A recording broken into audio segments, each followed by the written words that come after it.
మేడ్చల్ జిల్లాలోని గట్కేసర్ గట్టుమైసమ్మ ఆలయంలో జాతర వేడుకలు ఘనంగా నిర్వహించారు.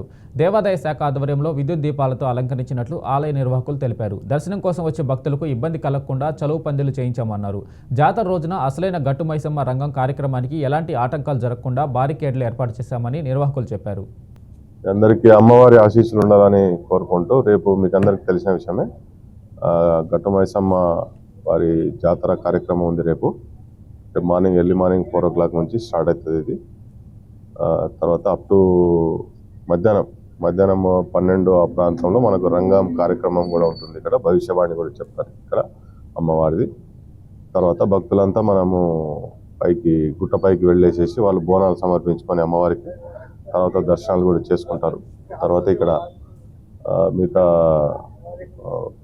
కార్యక్రమాలు చేసుకొని వాళ్ళంతా ఇక్కడనే టెంట్లన్నీ వేసుకొని ఇక్కడనే వాళ్ళు వంటలు చేసుకొని ఇక్కడనే అన్ని కుటుంబంతో సహా వచ్చేసి వాళ్ళంతా ఇక్కడనే భోజనాలు చేసుకొని తర్వాత ఈవినింగ్ టైంలో రిటర్న్ అవుతారు. అప్ టు మనకు నైట్ టైం వరకల్లా మనకు ఇక్కడ ప్రోగ్రామ్ ఉంటుంది. మనకు తర్వాత మన పోలీసుకు సంబంధించి మనము